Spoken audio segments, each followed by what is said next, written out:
by the Prime Minister. Here, here.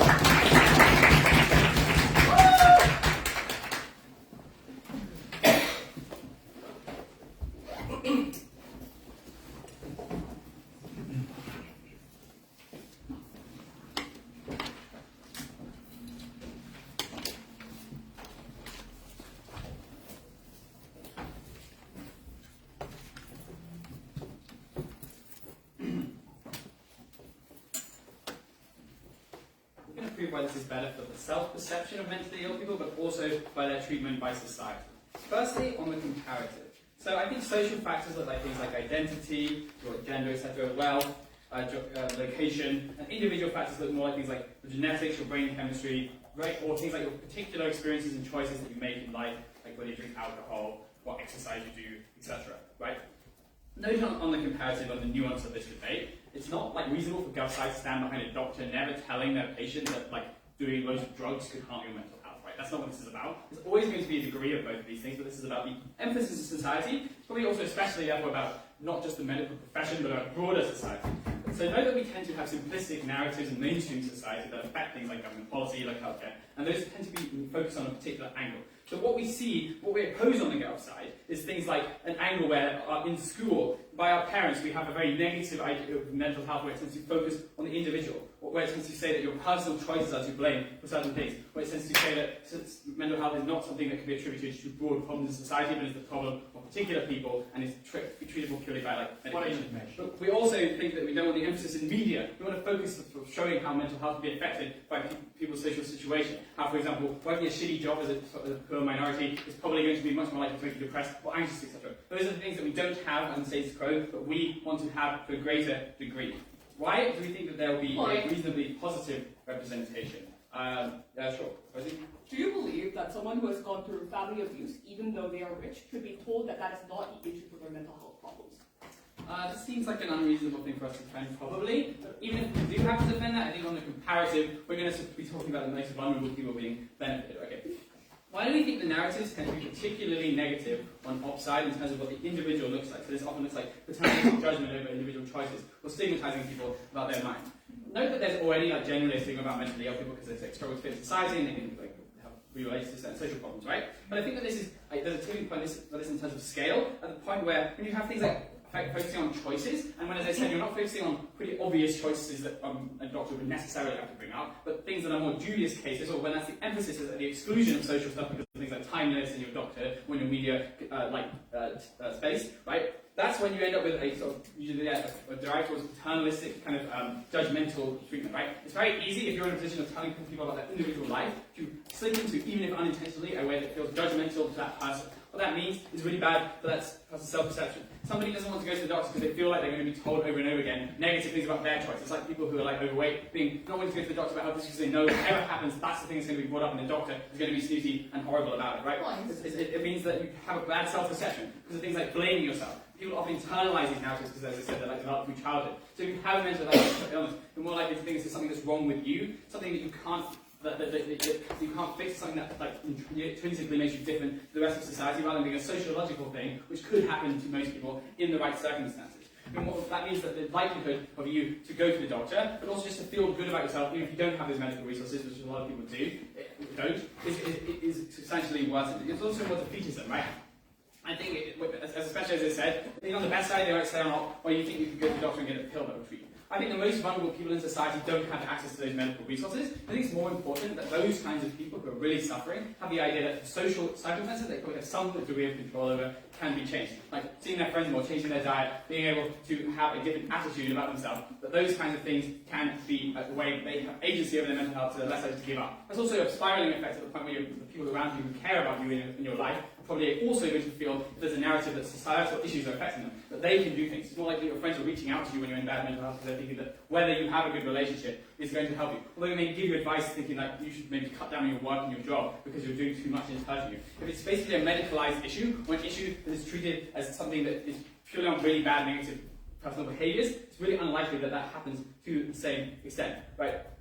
But furthermore, let's look at more of a broad societal characterization of why we think that personal advice is much more likely to be negative and compared to socio-economic. This is about the broader societal movements that tend to get involved in the perception of mental illness, right? Note that conservatism and more negative regressive ideologies, which tend to be more stigmatizing towards mentally ill people and less supportive of things like social programs and medical support for people who are vulnerable in society, tend to be two things which is relevant information. Very essentialist about human nature, the idea that certain groups of people are away because of their own way and it can't be changed, but also very centered around like personal responsibility rather than social causes for problems, right? What that tends to mean is that when we have an individualized idea of mental illness, this becomes a good narrative for those conservative movements to latch onto. They push a very negative narrative. That's why, as I said, it's not likely to be a very respectful idea of the individual, because these political movements are using this idea of certain people as being different, they're capitalizing this as a prime example, and it increases stigmatization. On the contrast, progressive and social movements, which tend to be more inclusive, have a very socio-political angle on society. The birth of leftism is like Marx saying that everything is about class and social structures, right? This applies further to gender, to race, to sexuality, etc. Mental health is viewed by those groups in a sociological lens, and by viewing it and by pushing it as a sociological issue, it supports that broad political agenda and drives people into that. That's really important for a few things, right? You're going to make, firstly, these movements, if they're more dominant, are likely to therefore, if the narrative that the social factors are dominant, that means that these movements have a major issue that they can capitalize upon in society. What does that look like? That looks like more mental health campaigning from left-wing political parties or mental health organizations having coalitions. This is really good for a few reasons. Firstly, even if they're broadly ineffective, you get a substantial signaling effect. But not only is the media not showing you purely as individually wrong, or is it more likely that as a minority, the media is showing your personal experience or your societal treatment, your societal position is to blame for negative things in your life. But also, you have major political movements saying the same thing, making you feel better for yourself as a mentally ill person. But also, I think you can get a tipping point for changes in society, right? Healthcare and things like that is set by voters. And I think it's really important that we can get on our side right. I think voters are mostly care about mental health, because either they experience it themselves or they know somebody who does. The important thing is beating the fear-mongering negative narrative, right? As I said, the narrative is intrinsically more beneficial and more in line with a progressive ideological slant, and they are who are going to be weeded out.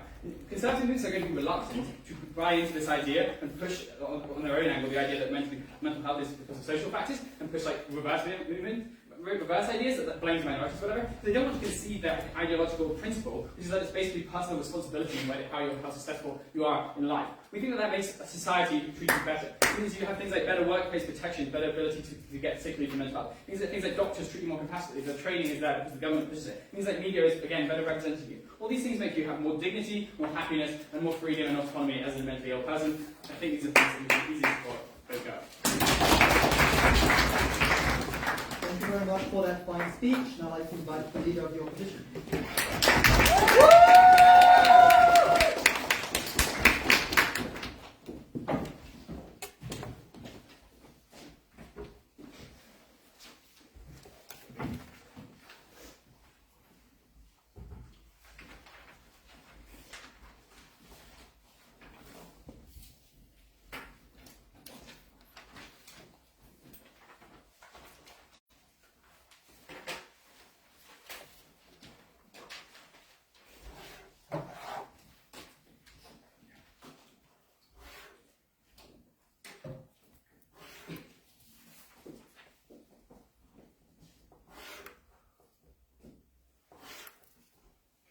The problem which plagues this government team is an assumption that the media is just going to tell this narrative well. To tell the story that socioeconomic factors affects one's mental health in a way which is sensitive, in a way which is kind, in a way which actually generates sympathy.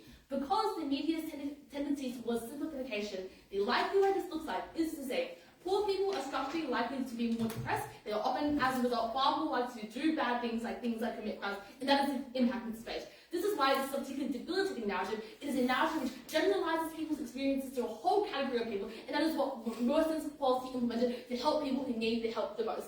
The first thing I'm going to do is wipe out this argument of self-perception and self-blame. They claim that you're far less likely to blame yourself and you're far more likely to look at other factors. But the thing is, whenever you go to a therapist, they don't ever blame you, right? They point to things which are outside of your control. Things like genetics, things like a personal history of abuse and neglect, things like that you experience things like bullying means you're structurally likely to have a thing like a mental illness. The second reason to believe this is true is because insofar as we blame them and the choices they make of lives, the lifestyle they have, the things they consume, people are far less likely to be receptive to treatments in mental health for the very reason that they feel a degree of shame because they feel they cannot actually move on from there. Which is why even in their capitalization of something is almost impossible. And thirdly, I think the converse is far more worse, right? Because if you tell them that, oh, the reason you're depressed is because you're poor, you obviously can't solve that. It is absolutely control. You can't just get more money. You can't just match yourself out of poverty. Maybe this is what makes them feel the biggest. That's why they like the spiral. That is why that first argument dies already. But then the first argument that I'm going to make in this debate is just to explain why stigmatization is far more worse in their side of the world. The first thing to understand here is that the narrative is likely to be perpetuated through the media. And that narrative often draws correlations between not only the causes of mental illness, but also the consequences of it. And given the strong correlation between things like crime, the reason why the media structurally targets that are people. The first of which is that because it is something which is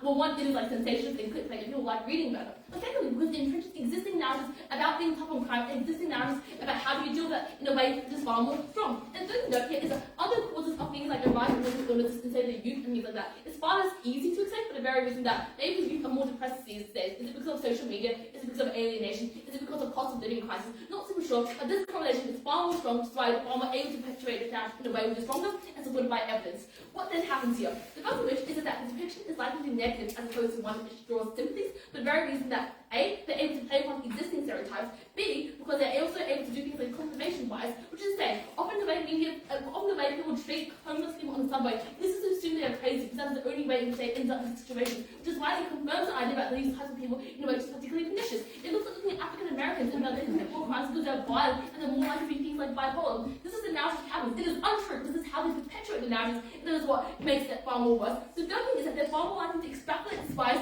in a way which applies to a whole group of people, which is saying, because of a socioeconomic situation, because this area is likely to be poor, these people are more likely to be depressed and they're more likely to do things like commit crimes. This is different on the outside of this for a reason, because if you look at personal history and you look at the personal circumstances, A, it is primarily on the individual and what they experience. The second thing here is that it therefore means that in the instance where a bad thing happens and a person has a mental illness, you do not draw the extrapolation to the entire group of people, you look at the individual and what happened to them personally which made them in a way like that. Which therefore means you do not have any of the negative side effects of just like applying one stereotype to a whole group of people. The third thing here is that under us, it probably targets the structural reasons they care about better, for the very reason that at the point where you explain that people who are poor are more likely to be exposed to things like child abuse, you recognise this as something you have to solve and something you need more protection against to help these people. And more so, it is likely to be something which generates more sympathy, because people are far more scared of things like crime. But all people recognise child abuse is bad, and you would not wish it upon your worst enemy in any way or form. Which therefore means under their side, things get significantly worse. What are the impacts of this? A few things. Firstly, under their side, you get far more animosity for people with mental illnesses because you focus on structural reasons which can be drawn into incorrect correlations about bad things which are likely to affect them, and because people are far more likely to feel targeted by things like crime as opposed to just a person who has a mental illness. Secondly, insofar as you view these groups of people as being somewhat likely to be more irrational, people are more likely to have mental illnesses, it is significantly bad because it never justifies more paternalistic policies which says this group of people should be checked up more to see whether they can be stable, whether they can participate in society, and they're far more likely to get things like sending people and early intervention methods to things like psychiatrists, a rehabilitation camps, or psychiatrists in ways to assault on their autonomy and dignity. CG. Sure. Do you think the biggest impact in this debate is the possibility of the media misrepresenting or simplifying this, or what your therapist says when you go and get treatment for your depression or your eating disorder? Here's the thing, right? Obviously, there's a far larger impact because it affects people who are also unaffected by mental illnesses. It applies to people who are poor but do not have a mental illness. Clearly, this is way more significant than just how you get individual treatment, which I already explained is likely to be relatively good. The second argument we can make is why it makes tough on crime policy far, far, far worse. Which is say, at the point where you can attach systemic causes of crime, things like mental health, this is a thing which gets latched on by both media and politicians when it comes to legislating them. What does this look like, right? The first thing it looks like here is just to say, whoa, handwriting pretty bad. The first thing to say is the idea that mental health can be predicted in a way which means that you are able to predict it in a way which is able to be predicted in a way which is quite harmful to the extent that it means that they're unable to fix a problem in terms of being able to up the whole region out of poverty because it's very difficult to get things like welfare through, it's very difficult to solve political blockage when it comes to engaging with crime. It is to shove it away and to bring it out of view, out of sight, and that often looks far more like tough on crime laws. It looks like things like policing, it looks like things like having hostile architecture towards them. And more so, the reason why this is actually likely to happen is A, because its policies are already popular because it plays in people's existing fears when it comes to crime. But secondly, it's also easy to latch onto existing narratives and perpetuate in a way which means it's likely to be disseminated. And the third thing here is that it's very easy to look at isolating circumstances and extrapolate to a larger group, which also once again instills the fear in people. The distinction on the outside is that obviously all this can still exist, but at the point where you make it far more worse under your side, there's a harm you have to cut this way. The second thing is that why does it not actually lead to rehabilitation policy? Why is it not likely to be synthetic? It's this first thing. Once again, it costs a lot of money. But secondly, at the point we focus on structural reasons like areas of poverty, inability to access welfare, it's something as to whether you can problem, which is why people are less likely to do it. And the third thing is that any policy when it comes to rehabilitation always has a short-run cost of increase in crime. You say you have lax sentences, you have less policing, crime often goes up, which is why conservative pundits can latch into that to push forward the agenda in a way which is particularly harmful, which is why the violence people who are most likely affected by things like overpolicing get significantly worse, and there's a huge impact in this debate. The last thing I'm going to quickly break is also why we get better and more research from the outside, which is established context that mental illnesses are very poorly understood. It's been heavily stigmatized. The discussion that they aren't an illness at all did not arise until the 70s because it's something we do not understand the most. The thing which is a barrier to actually solving these issues is often just that it is incredibly politicized to feel that there are no sympathy for these individuals. People often do think they're irrational, think they're crazy, but what we deeply inside it, that's talking about individuals' personal histories and their personal experiences. You're far more likely to get political capital and support to push this policy through in a way which actually gets outcomes in improving treatment for individuals in a way which is particularly productive. So at this debate, you have to know the biggest impact in this debate is how to face people in different areas, people who are affected by the worst government policies. That is what we stop on the side of OO. Thank you very much for that fine speech. Now I'd like to invite the DPM.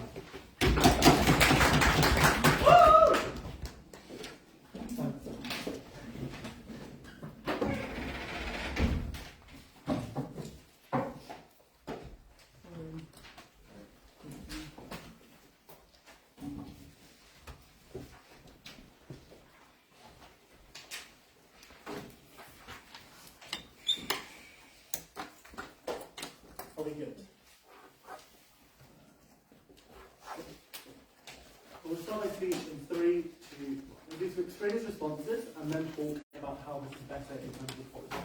1. Okay, government says that we assume good media simplification. I'll note to a large extent simplification is symmetric. On op, you probably cannot bring a person on a panel or an immediate interview because they lack institutional and movement support. There's no counter-narratives being built in the media, and I think that this is bad because then you are just one person providing one story, which can be really, really stressful for you in that experience. Which means I think that the stereotype thing is back on them. On gun, I'm going to explain, but I just think you get better collectivization. But the other internal response is that people love blaming governments. It's easy to blame housing policy or like structural inequality rather than attacking the person individually, which means there's more people who are really more likely to come to interviews in the first place. But also just find that sweeping statements about wealth linked to mental health, just the vast majority of these groups just find it unintuitive.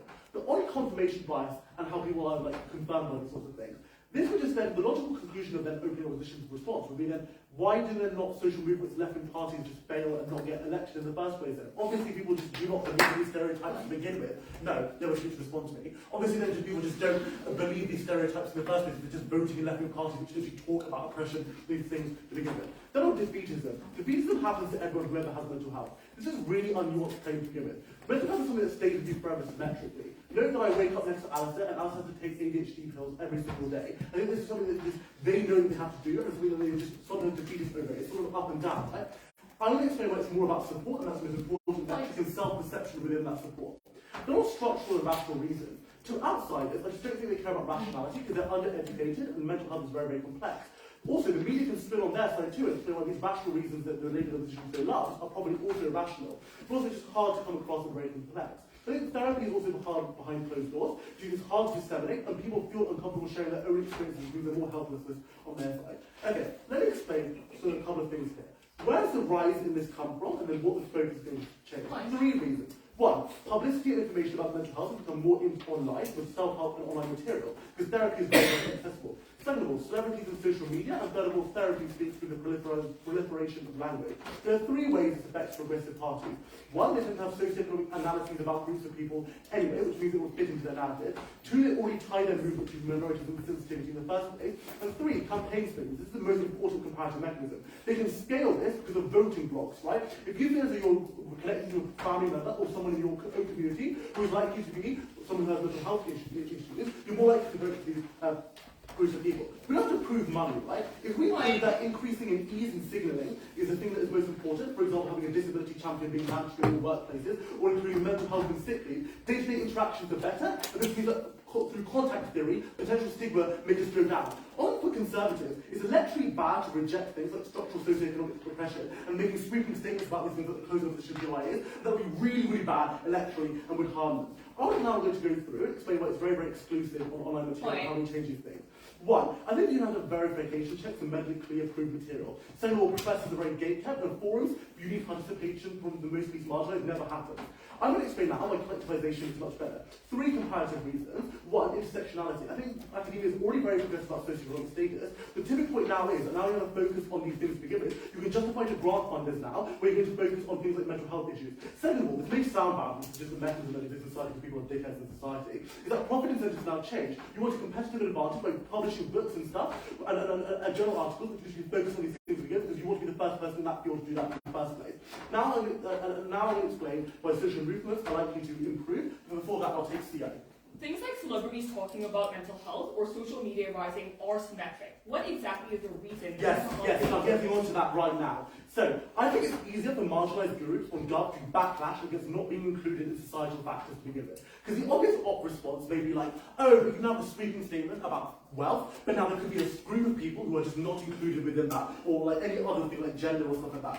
Well, you can point to something that at least a subgroup share. For example, 4 reasons: community leaders, social movements, politicians, and professors. When you're an individual, you are not part necessarily of a subgroup, which means it's hard to necessarily, therapy is very, very exclusive, and you attach it to something. No, I'm not kidding, okay, right. 4 extra responses, 3 comparative integrated framing reasons as to why this is better. Specifically on social movements. 1, I think you're more likely to lobby the government for these things. Why? Because if progressive parties are more likely to include you in the narrative, you're more responsive to left-wing governments because they ask you for your opinion. Secondly, you have an incentive to be diverse in social movements because you have a moral high ground. You want to be the one that caters to all groups of people. Third of all, now I'm looking at more POIs. Disability and mental health movements are very, very underrepresented. And I want to be really unique here about why they're different social movements. Unlike feminism and environmental movements, they're very, very complex and diverse. This will lead to one major factor. They like to be horizontal in their leadership structures rather than vertical. Why? Because if you buy in from different groups of people, mental health is very diverse. If you go vertically, you would get lots of splintering because there's lots of different groups. Therefore, you have an incentive to be horizontal and make sure everyone gets a good opinion in. This has 3 effects. 1, you have media interviews from groups of people and you get like a signaling effect, so you have an attachment, like the disability movement, and you get more like sort of like an optical clout being accrued to that thing. B, forums and select committees. Governments invite you to like to hearings and ask for your opinion when shaping policy. And third of all, you're asked to influence policy and manifestos. Why? Because politicians may not have lived experiences and they're very, very complex, so they're afraid of getting it wrong and losing the next election because someone can literally spin something that they said in the wrong way and they just don't want that to happen. But B, even if that's not true, even if that's not true, you want to be performative, right, panel? You really want to like prove that you're being like the good guys. You want to just, even if you don't care about these groups in particular, which a lot of just governments just fucking don't, because they're just like game votes. You just want to be performative in your forums. Like, for example, you just want to have a forum and say, oh, we did a forum and we listened to you. So in our worst case, you get signaling effects through that way as well. I think this has several impacts in this case that I'm going to weigh up here.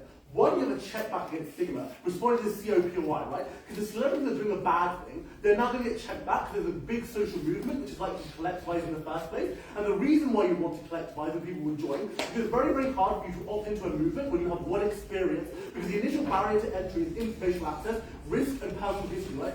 Family and friends try to diagnose you, and you may see a doctor late. Social movements, therefore, is a comparative where you can influence that initial barrier to entry and enter that movement because they have more resources, because you have it collectivised on one social societal factor rather than individual factors. Better platform and better identity construction, which means these 3 factors mean that the barrier to entry goes down, which means you're able to check back against stigma because you now have a self-defense mechanism and therapy is very, very expensive, but also the media sympathise with you, but also the stigma effect is much larger because social movements are more collectivised. This is a slam dunk opening government.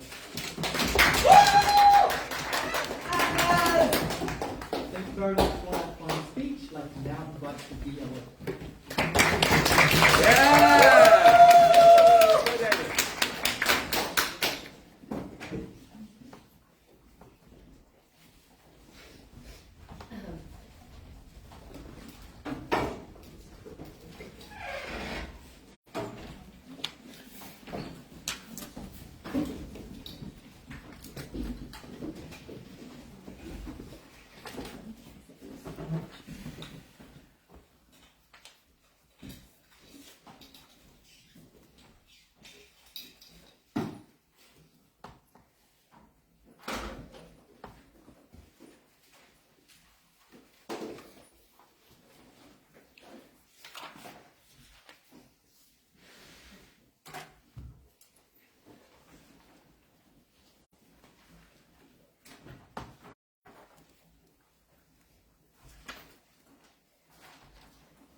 let's firstly begin by framing where exactly this debate takes place. This debate is not likely to be predominantly about things like doctor conversations, or conversations about treatment, or even mental health campaigns regarding social movements. And that is because those conversations are usually seen as relatively sensitive and taboo, and even the social movements that they talk about on their side don't necessarily go into an extreme amount of detail around the causes and consequences of mental health issues when they hand out pamphlets. The average mental health pamphlet that you see usually has a number, says, are you feeling okay, provides some support networks, but does not go deeply into the specific kind of conversations about socioeconomic causes. Importantly, what we explain is for the average person on the street, when you hear about mental health and the focus on mental health, and where it might intersect with things like societal factors, is predominantly in the context that leader of opposition, my partner, suggests. Which is, for example, when you see a news story about a mass shooter with a troubled past. Which is, for example, when you walk past homeless people in the subways of LA and believe that a lot of them are mentally ill when they come up to you, ask you for money, and rant in ways that you believe are related to their illnesses. When, for example, you walk on the streets of Kensington in Philadelphia and every second person is literally schizophrenic and hooked onto meth, that is when the average person perceives those conversations and those narratives to happen. And that is where that particular intersection with things like class and race are particularly problematic. The worst thing that they can do on their side is the worst thing that can happen is you point to an arbitrary kind of characteristic like race as a contributing factor. Let's firstly deal with our worst case scenario and their best case. Pretend this is a debate about social movements. Why is it that they are unlikely to get a lot of benefit under their side? They literally drop a bunch of new substantive about how you can collectivize social movements and funding on DPM and use the fact that this is an intersection of your mental health illness with the cause and consequences of things like race and socioeconomic factors to galvanize support. Firstly, this literally concedes all of our harms because you require a group and a demographic in society to internalize that their group is disproportionately suffering from the causes and consequences of mental health. That this is a problem that their group specifically more than other groups face. And that unlocks and activates all the mechanisms that Kat explains. Because African Americans believe all the narratives that society says about how they're the violent ones because so many of them are affected by mental health issues that are left untreated. But secondly, it's unclear that the segmentation of people under their side is particularly useful, right? Like, why is it that we have to, for example, establish a low SES mental health society and then segment it away from the rest of the group? When people who are affected by things like depression across society can get things like political capital, can get things like funding from the rich people who suffer from depression. It's unclear why the most vulnerable benefit from forming their own group when they currently already get a lot of political capital from the people who are richer and are more affluent and suffer from these mental health illnesses. But thirdly, it is not particularly unique because there are other ways to coalesce. For example, you can have an Aboriginal health service that isn't necessarily focused and pigeonholed on things like mental health. But importantly, we can probably still just have mental health associations that are linked to a particular demographic on our side. They just don't have to concede that their race or their class is the cause and consequence of these kind of things. So importantly, that the context we engage in about about socioeconomic factors leading to things like stigma is particularly important. And importantly, the focus on socioeconomic factors is not a form of information and is not a form of conversation that is used in a productive way. Firstly, because people link this intersection with existing stereotypes that they have. Secondly, because people have an irrational fear towards people with mental health. They believe that those people are people who cannot be rehabilitated because they think they're crazy and they're not just somebody who, had a bad day or something like that, which means that the way that they deal with them is likely in particularly punitive ways, because when you think that somebody cannot be, rehabilitated, you're more likely to advocate for policies that, for example, get them off the streets. Because people feel a base need for justice. They don't feel like somebody, just because they have a mental health issue, can get away with a crime. And because progressive policies, as Kat explains in a fantastic mechanism, cause more short-run harm. Because when progressive parties say, for example, this is caused by a socioeconomic, like a mental health illness, or crime that is caused by mental health illness is a socioeconomic cause, the kinds of policies that they advocate for, such as, for example, being more lax on crime, are the kinds of things that cause more consequences in the short run and are likely to be unwound. Closing, actually. Sure.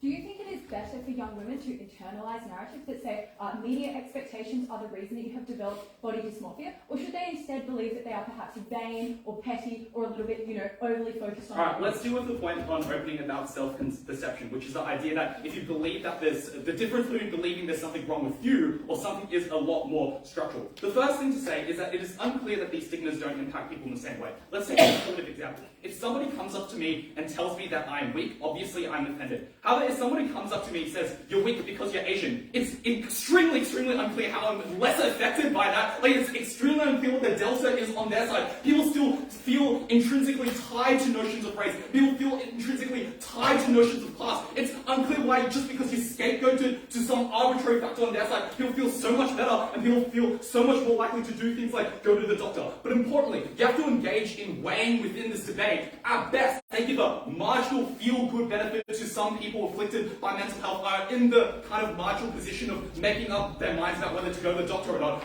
Our stigmas that we talk about apply to the entirety of society, because every African American feels afflicted and offended when they see a news story that believes that their class of people is something that is necessarily violent. And the only response they have to say to this is, well, people believe these stereotypes anyway. The first thing to say is that obviously the focus changes things a lot, right? There are a lot of countries with far less racialized narratives around things like mental health, and therefore people don't feel that necessary rational fear, don't feel the need to impose policies that are necessarily bad for those minority people. But when you see in news stories all the time, when every time there is a mass shooter in the neighborhood or something, they link it to things like race, when they link it to things like class, that sparks that irrational imperative within people's mind to do something about that. And the way that they respond to those things, as we explain, is in particularly bad policies. It's through things like, for example, promoting more over-policing, because you believe that that shady kind of area that has a lot of people with, who you perceive as mentally ill is something that needs to be treated and something that needs to be removed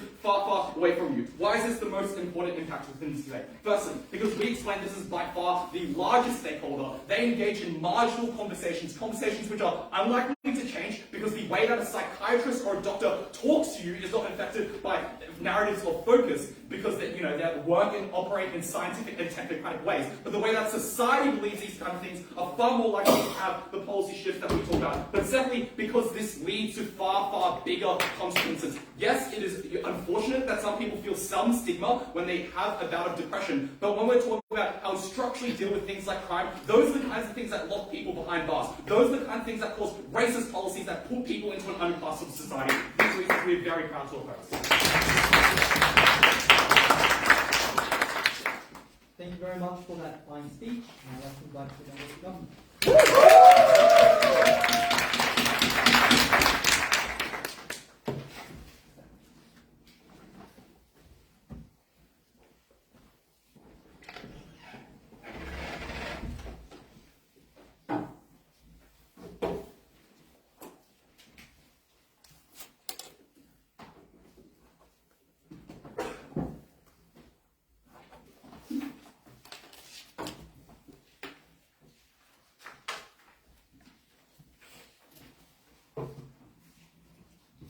I think there's something that the opening half of this debate skates around somewhat. And that was that empirically, often people who were in positions of disadvantage in society did have higher levels of mental health issues because it was quite difficult to live in those positions. Because yes, there were actually higher levels of addiction often among certain groups in society. Yes, women were often more prone to eating disorders. Yes, men who experienced higher levels of toxic masculinity often committed suicide very often. What that means is all the stigma stuff that gets claimed by OO exists worse on their side, because you can still point to the empirical fact that, look, people within this group are more likely to have this mental health issue because that was what we saw happening, that existed in statistics, in research. But now you point to it and say, look, these individuals have certain traits that mean that maybe they end up with these sorts of mental health problems. Women are more likely to have eating disorders because maybe women are more vain. Rather than going, women are often more likely to have eating disorders because women are fed incredibly unrealistic standards of beauty and are sexualized throughout their life. That was the comparative we were looking at here, because obviously empirically you still have the difference that occurs. Obviously these are still factors that influence people's mental health. It was whether you attributed it to the individual experiences and you said people within this group have had whatever individual factors that cause this, or whether you said it is the fact that you are part of this group that has caused this to happen to you. It is this overall structural factor that causes it. Two extensions in this speech. Firstly, on why this the comparative actually allows you to treat and validate people much better, something that OO doesn't really engage in their push to prove that this is bad, that the comparative is bad. Secondly, on why this actually lessens stigma and allows you to have better activism overall. Firstly then, on why this gets you better treatment. What OG tells you is essentially that the personal focus is bad, but what I'm going to show you is why this treatment necessarily gets better. The first thing to say here is that societal factors often are at the fundament of people's mental health issues. That looked like things like the way that you were treated your whole life was determined by, different identity factors. For instance, whether or not people have, supported me in debating often comes down to my gender identity. Secondly, the experiences that you had were often informed by that, and that very much often determined how how your mental health went. Thirdly, your self-perception was informed by that. I'm going to use CO as an example here, where they give you domestic abuse of a rich person. Yes, obviously very often domestic abuse comes from structural factors around sexism in society, and structural factors that occur within the ways that those relationship dynamics play out, that demonstrates to you that experience can often be very much informed by the way in which you're treated in society. Okay then. We think we get better treatment in two levels. The first level is the way that you are treated by professionals, and the way that you have access to that. The first thing to say here is that when OO tells you that, but like a focus on societal factors means that you're going to feel like you can't ever overcome this, we think that's incredibly validating. Because the thing was, when you went to a doctor and they told you, you can get over this by doing X, Y, Z thing, when you were not able to feel better about it, you then felt really bad. The truth was that I was always going to face some form of sexism as a woman. That was never going to be overcome. And I was always going to feel pretty shit about that. Especially if someone told me that I should stop feeling shit because it was actually on me. I was going to feel better about that, in fact, when someone acknowledged, yes, people are treating you badly. Now let's find a way through this. Or now let's find a solution to this that unpacks the way in which you're being treated, rather than telling you that you can overcome the personal response that you have to it. Because what this did was that it acknowledged that some things were out of your control. And at the point at which people had mental health issues, often what they were seeking for was control. It was taunting to them, it was awful to them to tell them that, maybe you can control this, rather than showing them and admitting to them that, yes, some things are shit. Now, let's find something that you can hope for that is outside of that, something that you can push for. That was why we thought psychologists were much more likely to treat you in better ways. That was things like not saying when you had the eating disorder to do things like eat, but actually unpacking the sorts of expectations that you had from media perception.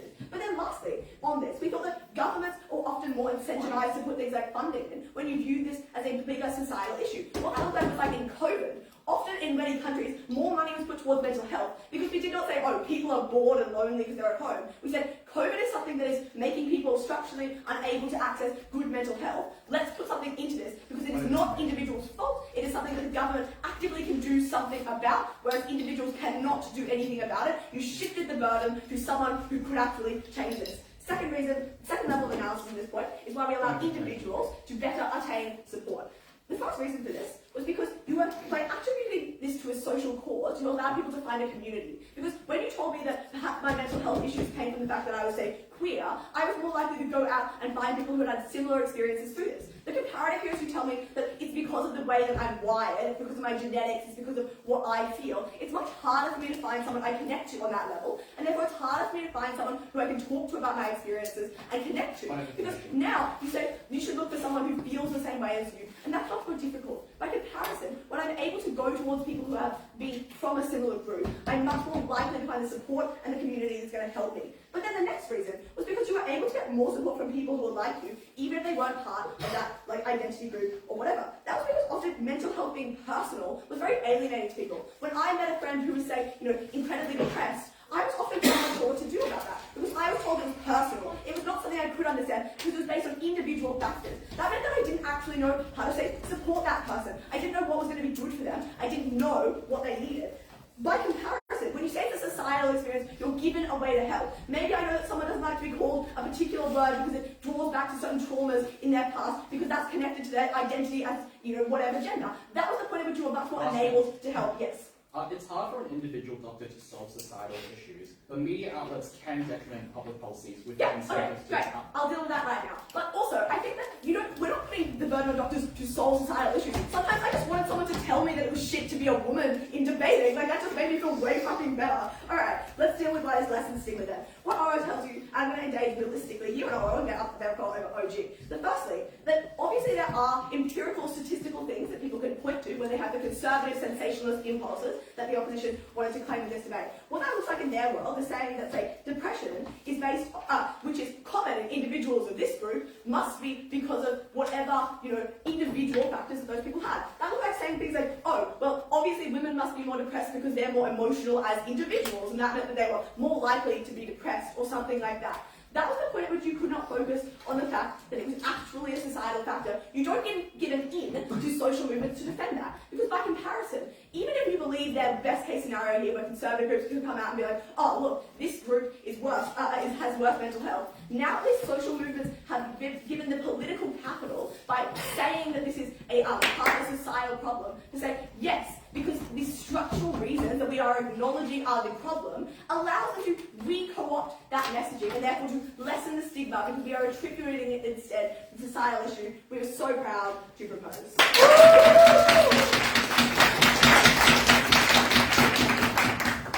you very much for that fine speech. Now let's move on to the next discussion.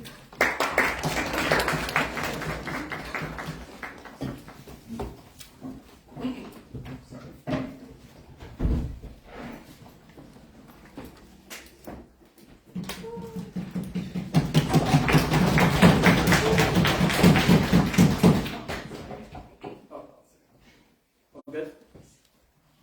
Starting in 3, 2, 1.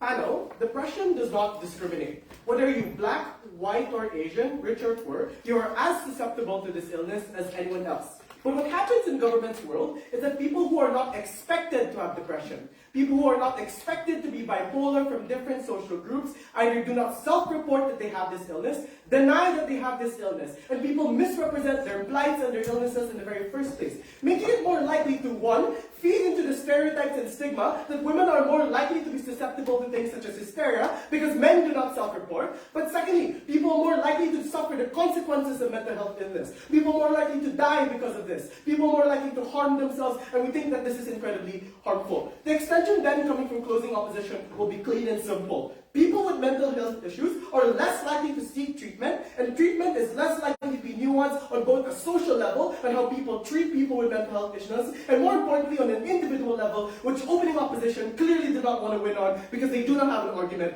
on it. What is the story of this extension? It is harder for people to individually identify the mental health issues that they have and the commonality of these mental health issues that cut across lines of race, cut across lines of class in the very first place, because it's harder for them to fit into a socioeconomic category that they simply do not have any control over. I think that, one, this spins a lot of the gov arguments on self-perception and a lot of the arguments on stigma, because the reason why those stigmas are true, the reason why those perceptions are true in the very first place, is that people do not want to admit, and people deny admitting, that depression is likely for people and men, this depression is likely for people who are rich, irregardless of your privileges. But more importantly, I think this spins a lot of the closing government argument, no thank you, on community and validating people. Because the communities you create are incredibly arbitrary and incredibly exclusive, such that it is hard to penetrate the fact that maybe I have depression and maybe it can happen to me irregardless of my privilege.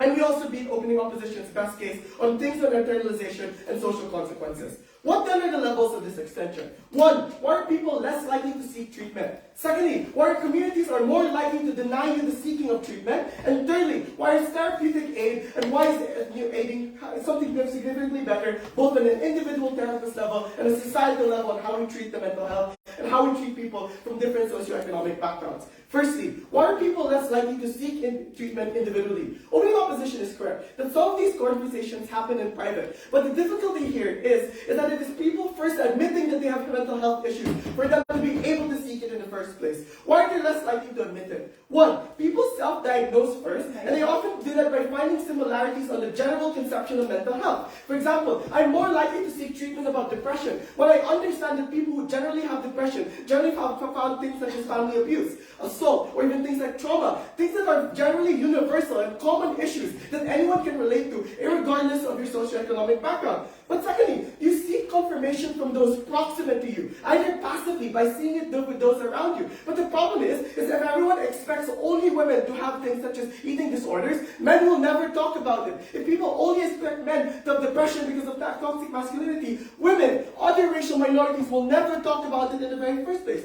But secondly, people often seek for this advice actively, explicitly asking people within their own social communities. But the difficulty is that if you come from a social community of privilege, or if you come from a community that is not deemed to be likely to be depressed, they're significantly less likely to get that confirmation. But thirdly, people are incredibly risk-averse in seeking help in the very first place. That is why, if you have a social community or a narrative that it is only poor people people who get this kind of mental illness, you do not want to fit into that category. You're less likely to be proud of the fact that you sought help, and more likely to be shameful of your own plight and illnesses, making it harder for you to seek help, making it harder for you to get to a therapist. Secondly, why are your communities, irregardless of their privilege, likely to discourage you from seeking treatment? I think a really great story about this extension is that minority immigrant communities in the West are more likely to deny their children seeking therapeutic help, seeking help such as mental illness, not because they want to avoid the stereotype that opening opposition said, but secondly, they believe that factually and empirically, you are not just part of this social category. That's why Chinese immigrants are more likely to face depression, more likely to do it, but they do not self-report these kinds of things because they do not want to fit into the social category of other things and stigmas in the very first place.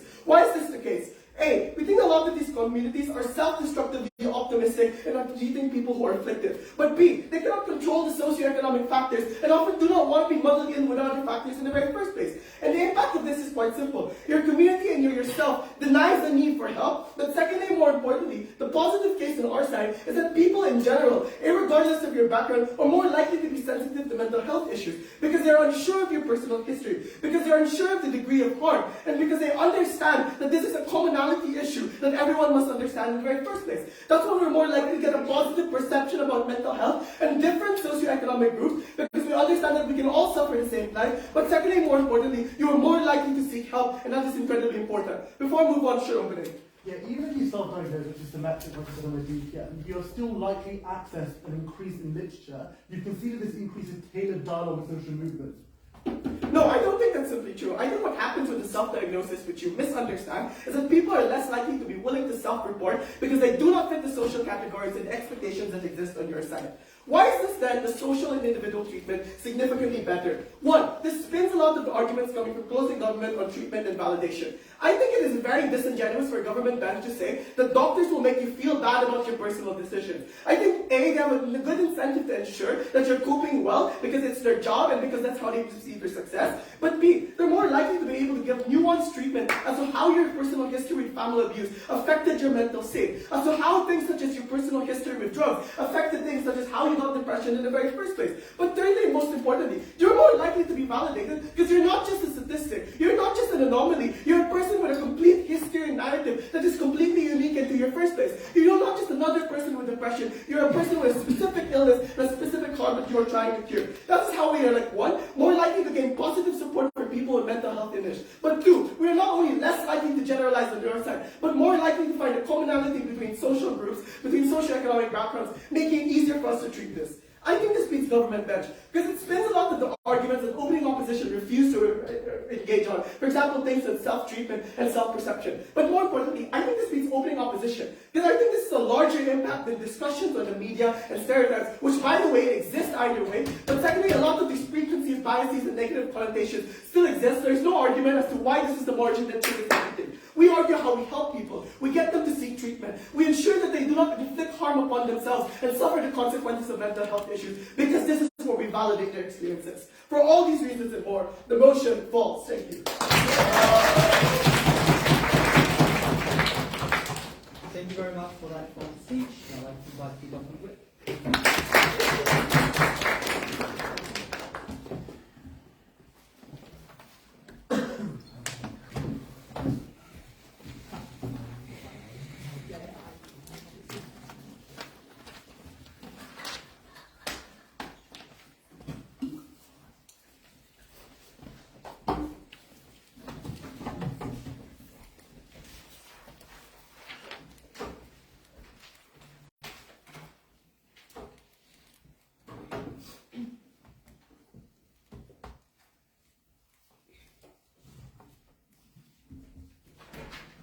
There are two things I want you to think about at the start of this speech.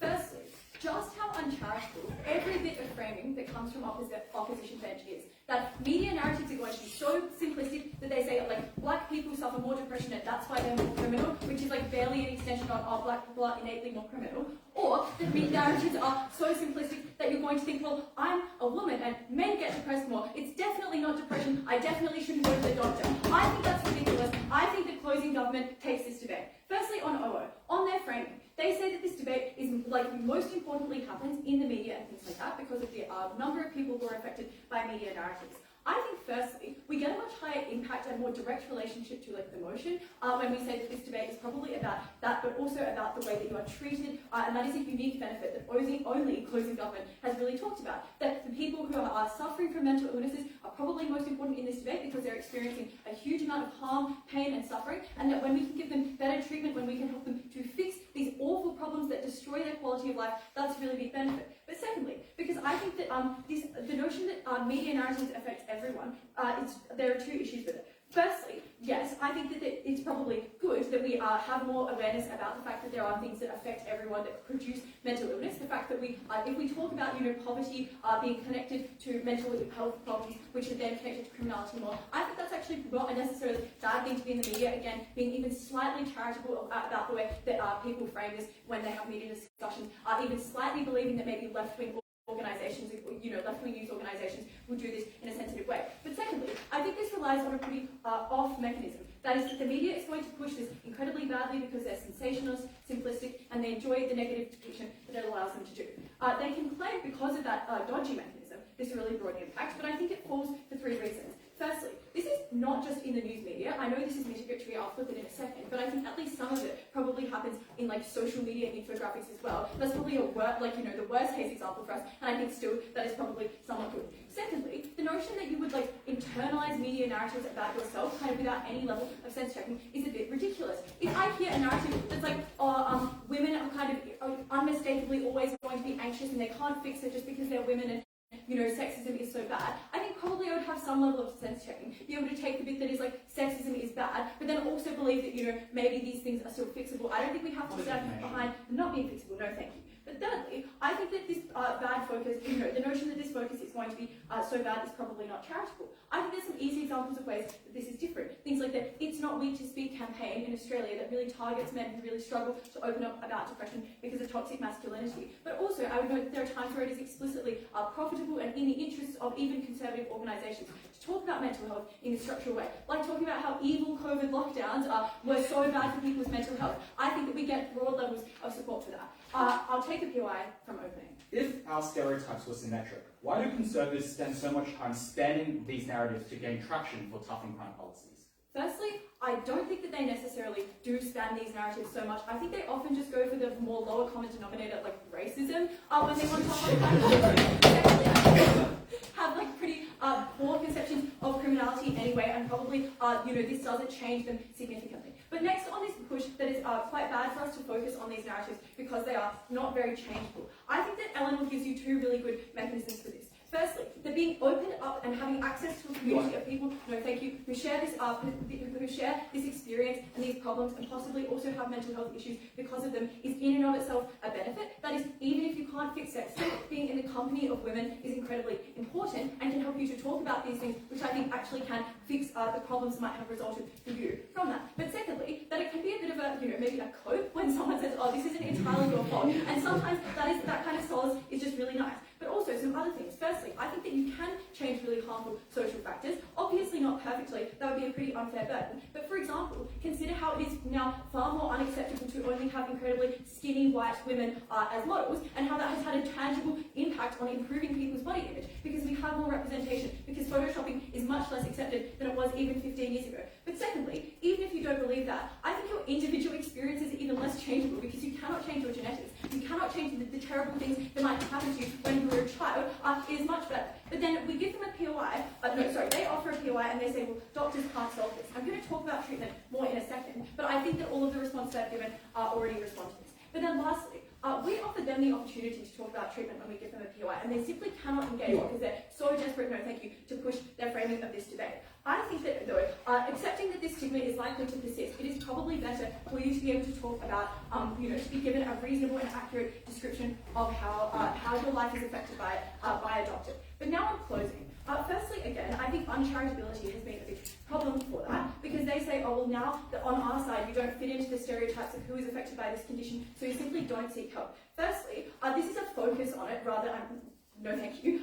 This is a focus on it rather than like an exclusive, overwhelming, exhaustive narrative. So you can still obviously say, yeah, some women get depressed as well. The patriarchy isn't good for anyone. You can still say, yes, men have eating disorders and things like that. But you can still focus on the fact that some people are predominantly affected. But the second thing is that obviously this is likely likely to be a little bit more nuanced than what they're saying. I think we can, okay, so then they say that you might opt out of treatment. This is where I think we flip the old point of the taboo of talking about social structures or talking about mental health. I think it's far more taboo to talk about your individual experience. And so you're far more likely to opt out of mental health issues if you have to engage with mental health treatment, if you have to engage with something that is incredibly taboo, is incredibly hard to talk about. But then they say, okay, but what if you don't want to fit into this group because you think that like only poor people are depressed or something? Firstly, often it just might be true that you still recognise that you're depressed. Like even if you prefer not to fit into this group, sometimes mental illness is so overwhelmingly bad that you cannot not realise that you are depressed or something like that. But secondly, I think that on the comparative, you're much more likely to feel like you don't have a right to be depressed because you weren't abused in your childhood. You had a relatively normal middle-class upbringing. There was nothing particularly wrong with you. Why do you still feel so sad? Why can't you get out of bed? But then they say, okay, well your community might tell you you shouldn't go and get treatment. Again, I think the stuff I've told you already engages with it. But also, that's something we should talk about. Like that is a social factor that causes mental illness and we should engage with. At the end of the day, I think that they at best get a harm to your self-perception because you feel like you have a problem that your group isn't meant to have. And our best case is that we get to be treated. But now on OG, we are able to unlock the benefits of their points about getting better happiness because we directly tell you that the treatment that you receive is better because you're much more likely also to get things like support from your friends because of those mechanistic gaps. Secondly, because we say that you are able to specifically target and discuss treatment realistically, and that people are able to support you much better than if they kind of feel like they have to talk about your worst traumas ever. But lastly, because we've proved that stigma is much worse when it's attributed to individuals than social situations. So proud to propose. I'd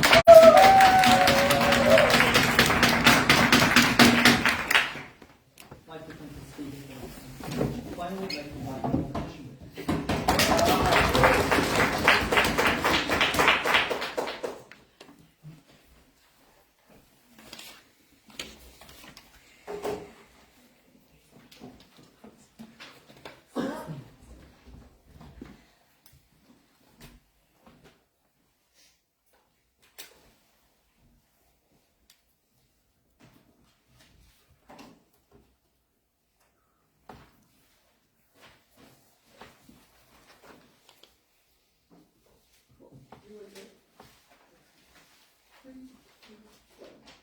Depression, schizophrenia, and being bipolar strikes on anyone and everyone. Maybe it is true that some people in some groups are more likely to get it. Maybe it is statistically true. But we don't believe on closing opposition that people are statistics. That is the thesis of our case, and that is the recognition that every other team has failed to realize. I'm going to talk about two things.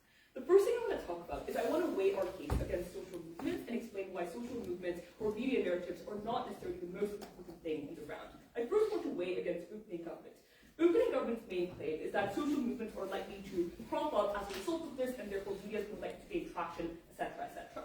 The first thing I want to note here is I agree with a lot of the opening government characterization that says voters care about mental health writ large in general, that there's more celebrities talking about these kinds of things in general. The problem then is opening government has to tell us what exactly is the margin. In fact, we would argue that all of the reasons that they talk about are symmetric for three reasons.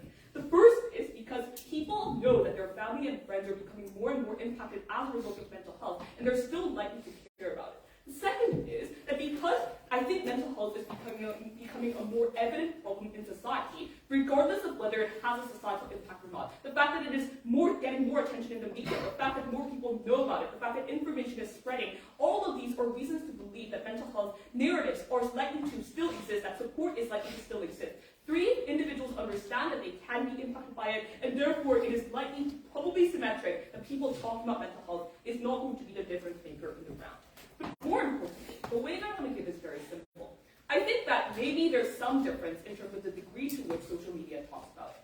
But seeing a pamphlet is not going to solve for the mental health illness that you have. The claim from closing opposition is that eventually people have to get to the hospital. Eventually people have to get treatment. Unless they can access that benefit, they cannot possibly win the round. Second thing, opening opposition also wants to talk about narratives. And I think Bench is probably correct to say that the margin is extremely small. Because maybe it is the case that there's some additional harm as a result of this, but one, they never actually characterize what the margin is. But secondly, this is important. All of the mechanisms that opening opposition gives you, things like media rides on existing stereotypes, or people rely on confirmation bias, gives you reason to believe that people already have these biases. Maybe those biases get worse, but they clearly haven't proven the margin of their case. On the other hand, the margin of the change in individual lives is extremely clear. It is a question of whether people go to the hospital or not. It is a question of whether people live or die. It is a question of whether communities reach out to you or not. That is a much larger impact in comparison to opening opposition. That means that any consideration of what the media is likely to look like or whether they're going to be good or bad is marginal. This debate is about treatment. Before I go on, I'll take something. Yeah, your case is that privileged people like rich men can't access healthcare. I don't think a tipping point is likely because they're already privileged, but ignoring that, our case about vulnerable communities clearly just outweighs this on impact. I don't think our cases, privileged people can't access mental health. Our cases, in the vast majority of instances, people do not believe that they have the issue because of the fact that people don't think that they are the anomaly. I want to talk about what exactly happens to treatment. First, I want to talk about our extension and why the responses coming from closing government are feeble at best. Closing government's main response is to say that, oh, but people won't just be naive about this narrative, and therefore this is not the tipping point for why people don't go to the hospital. Firstly, recognize that this argument cuts both ways. Because if you are going to claim that people are going to be more nuanced, then presumably people are also more nuanced under your side. But secondly, I would argue that yes, the media can have some nuance, but oftentimes the way in which people understand the media is on the basis of things like simplification. So if the media tells you, yes, there are some anomalies, but on average these people are more likely to have a mental illness, most people do not believe that they are the anomaly. That is the problem, and that is why your response is not sufficient. Thirdly, closing government says that, oh, but some people might still recognize they have a mental illness. First of all, notice how mitigatory this is. Yes, maybe some people will, but our claim is that the vast majority of individuals are going to be impacted as a result of this. The final thing closing government says is that, oh, but people aren't plagued by things like trauma or things like family abuse, and therefore these individuals won't think that they have to go to the hospital. The issue is, under our side of the house, we can claim that there is a vast array of individual factors that impact your life, such that you can decide whether you belong in that category or not, that depression can strike anyone. That is a meaningful difference that allows individuals to think you can belong in any category, as opposed to a particular category, which is coming from closing government. So that takes out their responses, and our extension still stands. Let's first compare our extension to the closing government extension. Closing government's main claim is that there are lots of societal factors that contribute to your mental illness. Two responses. The first is, yes, obviously, sexism exists. But I think how each individual interacts with sexism is very, very different. I may choose to believe in it a lot more. I may choose to believe in it a lot less. Those are things that you can unpack on an individual level. Just because there are social things that contribute to your mental illness doesn't mean that the individual thing isn't the main contributor to the mental illness. Second thing I want to note here, though, is if their argument is true, I think people are more likely to feel left out. Because, yes, there are lots of women who are plagued with mental illness and eating disorders. There's also a lot of women who aren't. The problem is you see those other women and think, oh, maybe there is something wrong with me. And that doesn't necessarily have to be the case. You can go and talk to a doctor. The doctor can tell you there's lots of different things that are going on here. It is clearly not your fault, but it is something that you can fix. Finally, in terms of weighing against closing government, obviously, there are diverse things that relate to.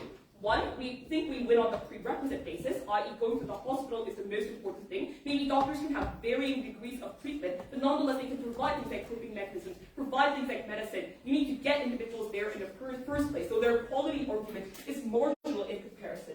But secondly, we would argue that, yes, people are plagued with both individual and social conditions. And you can talk about both of those things once you're in the office. The meaningful difference is what you eventually emphasize in the first place, and people are much more individualistic. They buy into that individualistic conception a lot more. Maddie's already weighed and responded to the community argument. Finally, in terms of opening government's claims on people being better able to use mental health resources. First, I think their argument relies on the premise that just because there's an individual problem necessarily means that you can't fix that problem. Obviously, not everyone's going to be defeated, but you can still do things like coping. We think all of this only comes when people know that this is a problem that can happen to you. Secondly, their claim on friends reaching out is actually an argument for our side, because people reach out based on what their preconceptions of who can have mental illnesses. When that conception changes, when people understand that this can happen to anyone and everyone, that's the only time people can actually get treated. We're extremely proud to stand on closing opposition.